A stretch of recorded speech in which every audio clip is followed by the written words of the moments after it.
ലോകപ്രശസ്തമാണ് ചെട്ടുകുളങ്ങര ക്ഷേത്രം. ലോകപ്രശസ്തമായ യുനെസ്കോയുടെ പട്ടികയിലുള്ള കുത്തിയോട്ടം, കെട്ടുകാഴ്ച, ചെട്ടുകുളങ്ങര ഭഗവതി ഓണാട്ടുകരയുടെ പരദേവതയാണ്. ഈ ക്ഷേത്രത്തിന്റെ പ്രത്യേകത എന്ന് പറഞ്ഞാൽ, ആദ്യം യോഗീശ്വരന്മാർ തപസ് ചെയ്തെങ്കിലും പ്രത്യക്ഷപ്പെട്ടത് ക്രിസ്ത്യാനിയായിട്ടുള്ള ഒരാളുടെ മുന്നിലാണ് ഭഗവതി വന്നത്. അദ്ദേഹമാണ് അമ്മയെ കടത്തി ഇന്ന് ചെട്ടുകുളങ്ങര ഭഗവതിയുടെ മൂലസ്ഥാന ക്ഷേത്രം സ്ഥിതി ചെയ്യുന്ന പുതുശ്ശേരി അമ്പലത്തിൽ എത്തിച്ചത്. പിന്നീട് ഭഗവതി അവിടെ നിന്ന് അദ്ദേഹത്തിന്റെ വീടിനടുത്ത് തന്നെ വന്ന് ഉപവാസം ഉറപ്പിച്ചു. അവിടെയാണ് ചെട്ടുകുളങ്ങര ക്ഷേത്രം. ആ അദ്ദേഹത്തിനെ അന്ന് ദേവിയെ അന്ന് ഇവിടെ എത്തിച്ച ഇട്ടിത്തൊമ്മൻ എന്ന ഈനാശുവിന്റെ കൊച്ചുമോൻ കുഞ്ഞപ്പി മാപ്പിള എന്ന കുട്ടമ്പിള്ള പിന്നീട് ഹിന്ദുമതം സ്വീകരിച്ച് കുട്ടമ്പിള്ളയായി. അതൊക്കെ പ്രസിദ്ധമായ ഒരു കഥയാണ്. 13 കരയിൽ എല്ലാവർക്കും അറിയാവുന്ന ഒരു പേരാണ് കുട്ടമ്പിള്ള.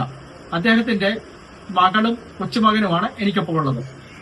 അദ്ദേഹം എങ്ങനെയാണ് കുട്ടമ്പിള്ള കുഞ്ഞപ്പി മാപ്പിള കുട്ടമ്പിള്ളയായത് എന്ന കഥ പറയും. പേര് ലളിത. ഇങ്ങനെ ലളിത എന്നുള്ള പേരിലേക്ക് വരുന്നു. പക്ഷെ കുട്ടമ്പിള്ള ആദ്യം വിവാഹം കഴിച്ച് 4 മക്കൾ ജനിച്ചു. അതിനുശേഷം 4 പേര് മരിച്ചു. അതിനുശേഷമാണ് ഈ മകൾ ജനിച്ചത്. ആദ്യം ജനിച്ചത് കാളി എന്നുള്ള പേരാണ് കണക്കാക്കുന്നത്. അതിനുശേഷം ഹിന്ദുമതം സ്വീകരിച്ച് അച്ഛനും അമ്മയും ഹിന്ദുമതം സ്വീകരിച്ചു. കുട്ടമ്പിള്ളയായി, ഏലിയാമ്മ തങ്കമ്മയായി. ആ കഥകളൊന്ന് പറയണം. എൻ്റെ അച്ഛനും അമ്മയും അച്ഛൻ്റെ പേര് കുഞ്ഞപ്പി എന്നായിരുന്നു. കുഞ്ഞപ്പി ഏലിയാമ്മ എന്ന് പറഞ്ഞ് ഒരു ക്രിസ്ത്യാനി കുടുംബത്തിൽ നിന്ന് തന്നെ അച്ഛൻ ക്രിസ്ത്യാനിട്ടിരിക്കുമ്പോൾ വിവാഹം കഴിച്ചു. 4 കുഞ്ഞുങ്ങളുണ്ടായി. 4 പേരും മരിച്ചു. 5ാമത് അച്ഛൻ ഇവിടെ ഹിന്ദുക്കളുമായിട്ടുള്ള ബന്ധമായിരുന്നു എൻ്റെ അച്ഛന്. അങ്ങനെ ഹിന്ദുക്കളുമായിട്ടുള്ള ബന്ധം നിമിത്തം അച്ഛനിങ്ങനെ മതം മാറി ചെട്ടുകുളങ്ങര അമ്മയിൽ അങ്ങനെ വിശ്വാസമായി കഴിഞ്ഞപ്പോൾ എല്ലാവരും ഈ ചെട്ടുകുളങ്ങര ദേശത്തെ എല്ലാ ഭക്തജനങ്ങളും എൻ്റെ അച്ഛനെ ഹിന്ദു ആക്കാൻ വേണ്ടി നോക്കി. അച്ഛനോടൻ തന്നെ അത് ഹിന്ദുവായിട്ട് മാറി. അങ്ങനെ ഒരു കുഞ്ഞുണ്ടാകുമെന്ന് പറഞ്ഞപ്പോൾ അതിൽ വിശ്വസിച്ച് ഹിന്ദുവായിട്ട് മാറി. അങ്ങനെ ജനിച്ച മകളാണ് ഞാനെന്ന് പറയുന്നത്, ലളിത എന്ന് പറയുന്ന ഞാൻ. അങ്ങനെ എനിക്ക് അന്നിട്ട പേര്, ഇവിടുത്തെ ഭക്തജനങ്ങളെല്ലാം കൂടി ഇട്ട പേരാണ് കാളി എന്നുള്ള പേര്. ആ പേര് പിന്നീട് പഠിക്കാൻ കയറിയ കാലത്ത് അത് ലളിതയായി മാറി. അങ്ങനെ ലളിതാകുമാരി എന്നാക്കി മാറ്റി. അങ്ങനെ എൻ്റെ അച്ഛനും അമ്മയും മതം മാറി ഇങ്ങനെ ഇവിടെ വലിയ ചെട്ടുകുളങ്ങര അമ്മയിൽ വിശ്വസിച്ച് അങ്ങനെ ഈ ഭക്തജനങ്ങൾ കൊടുക്കുന്ന ഒരു നേരത്തെ ഈ വഴിപാടിൻ്റെ ആഹാരം കൊണ്ട് അവർ ജീവിച്ചു വന്നു.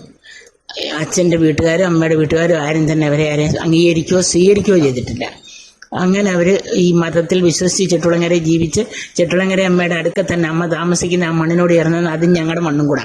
അതിനോട് ചേർന്ന് തന്നെയുള്ള വീട്ടിൽ തന്നെ അച്ഛൻ്റെ കുടുംബം, നടയവെട്ടി കുടുംബത്ത് താമസിക്കുന്ന എൻ്റെ അച്ഛൻ ക്രിസ്ത്യാനികളുടെ ജാതിയിൽ ഇളയ മകനായതുകൊണ്ട് കുടുംബം ഇളയ മകന് കൊടുത്തു. അങ്ങനെ ആ കുടുംബത്തിൽ താമസിക്കുന്ന ഞങ്ങളാണ്. എൻ്റെ അച്ഛനും അമ്മയും മരിച്ചതിന് ശേഷം എന്നെ ഒരു ഹിന്ദു വിവാഹം കഴിച്ച് ഞങ്ങളിവിടെ വല്യമ്മയിൽ വിശ്വസിച്ച് അമ്മ കൊടുങ്ങല്ലൂർ പോയിട്ട് വരുന്നതും അച്ഛൻ മരിക്കുന്നവരെ അമ്മ കൊടുങ്ങല്ലൂർ പോയിട്ട് വരുന്നത് എൻ്റെ അച്ഛനാണ് ആചാരപടി ഇവിടെ വെച്ചുകൊണ്ടിരുന്നത്, കുട്ടമ്പിള്ള എന്ന് പറയുന്നത്. ഇപ്പം ആ ആചാരപടി അതിൻ്റെ പരമ്പരാഗതമായിട്ടുള്ള ആചാരം അനുസരിച്ച് അത് അദ്ദേഹത്തിൻ്റെ മകളായ എനിക്കതിൽ ഒരു വെളിപാട് പോലുണ്ട്. ആ സമയത്ത് ഞാൻ തന്നെയാണ് എഴുന്നേറ്റ് ഈ വെടിയുടെ എല്ലാ കാര്യങ്ങളും ചെയ്യുന്നത് അമ്മ കൊടുങ്ങല്ലൂർ പോയിട്ട് വരുമ്പം.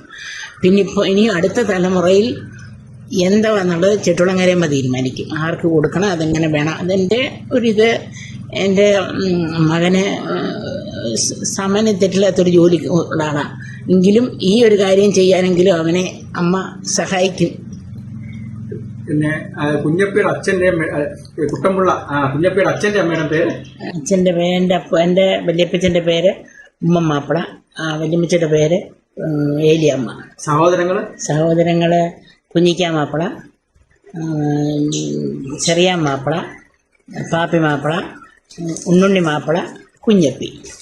പിന്നെ 2 സ്ത്രീകളുണ്ടായിരുന്നു, എൻ്റെ അപ്പച്ചിമാര്. അപ്പച്ചി ഒന്ന് ചിന്നമ്മ, ഒന്ന് തങ്കമ്മ. അവരങ്ങനെ 7 പേരാ. അമ്മയുടെ കുട്ടമ്പിള്ളയുടെ ഭാര്യയുടെ പേര് തങ്കമ്മ. ഇപ്പൊ ഹിന്ദു ആയ പിന്നുള്ള പേര് തങ്കമ്മ. മറ്റേ ഏലിയമ്മ എന്നായിരുന്നു.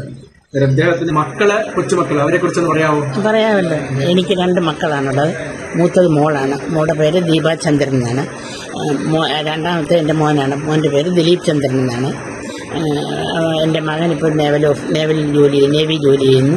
എൻ്റെ മകള് അധ്യാപികയായിട്ട് ഗൾഫിൽ ജോലി ചെയ്യുന്നു.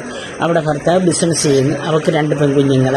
എൻ്റെ മകൻ്റെ ഭാര്യ അവൾ ഡോക്ടറായിട്ട് തിരുവനന്തപുരം മെഡിക്കൽ കോളേജ് ജോലി ചെയ്യുന്നു.